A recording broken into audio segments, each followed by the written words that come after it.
Bonjour, quand le droit est appelé à la rescousse pour préserver, pour respecter, faire respecter la laïcité, c'est ce que nous allons voir avec notre invité, Maître Donatien de Baillancourt. Vous êtes avocat au cabinet Grand Rue. Alors d'abord, première précision, tout ça ne date pas d'hier, j'allais dire. La séparation des églises et de l'État, c'est l'article 28 de la loi du 9 décembre 1905, il y a presque 112 ans, jour pour jour.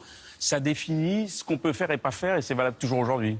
Tout à fait, c'est donc une loi qui est entrée en vigueur il y a plus de 100 ans et qui vient poser l'obligation de neutralité pour l'État et les collectivités territoriales vis-à-vis du culte et qui définit les obligations de ces entités publiques par rapport au libre exercice des cultes. Alors, on prend l'exemple des crèches, ça avait soulevé une polémique l'an dernier de crèches, dans les mairies, dans les églises, il n'y a pas de problème. Dans les mairies, évidemment, c'est sujet à discussion. Voici la décision du Conseil d'État de l'année dernière. Elle est légale si elle présente un caractère culturel, artistique ou festif, mais non si elle exprime la reconnaissance d'un culte ou marque de préférence, une préférence religieuse. C'est quoi le distinguo ? Le distinguo, en fait, c'est par rapport à l'approche très pragmatique que fait le Conseil d'État dans cette affaire. Il va regarder quelles étaient les intentions de l'exécutif local au moment où il a décidé d'installer cette crèche de Noël. Si c'est rattaché aux fêtes de fin d'année, c'est-à-dire si ça participe d'un ensemble, d'une politique d'ensemble pour fêter les fêtes de fin d'année, du style d'un arbre de Noël, on va considérer que ça s'inscrit dans cette démarche culturelle et artistique et festive, du moins festive.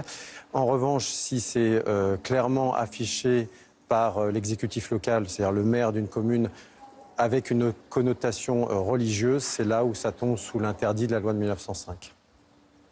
Alors, distinguo aussi entre ce qui est bâtiment public et emplacement public ?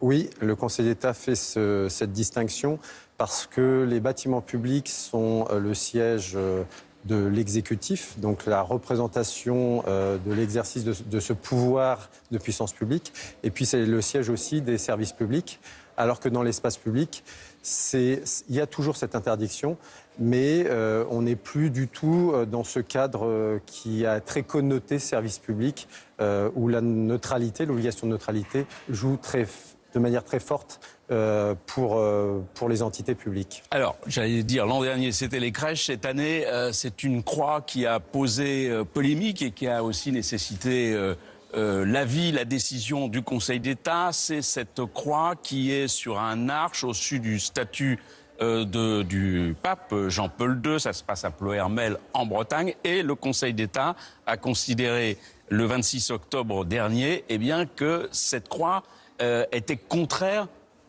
à la loi de 1905. Voilà, la croix, et uniquement la croix, puisque l'interdiction ne porte pas sur la statue qui, elle, lorsqu'elle a été installée sur cet espace public, c'est la représentation de Jean-Paul II comme personnage historique, plus que comme le religieux pape, donc chef religieux de la religion catholique. C'est la croix qui pose problème parce que c'est un signe religieux et qu'elle tombe dans le champ d'application de la loi de 1905 avec cette obligation de neutralité. Malgré qu'on soit sur un emplacement public, parce que c'est dans la rue. Malgré qu'on soit dans un emplacement public, parce que la loi de 1905 et l'obligation de neutralité jouent dans l'espace public.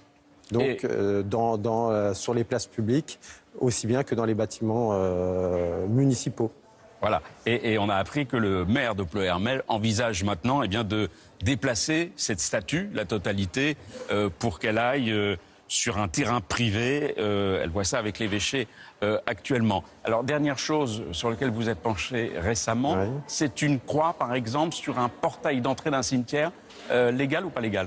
La croix sur le portail d'un cimetière, en principe, elle est illégale parce que c'est encore un signe religieux sur un espace public, dans le domaine public.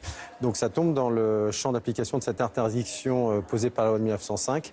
En revanche, la loi de 1905 a précisé qu'elle ne valait que pour les signes et les emblèmes religieux qui étaient édifiés postérieurement à l'entrée en vigueur de la loi. Donc pour tous les signes et emblèmes religieux installés avant, qui préexistaient à la loi, ils sont conservés. Très bien. Voilà. Bah, écoutez, vous avez compris que le droit est parfois ardu, surtout lorsqu'on aborde les questions de laïcité. Merci, à très bientôt pour une autre chronique La Justice décodée.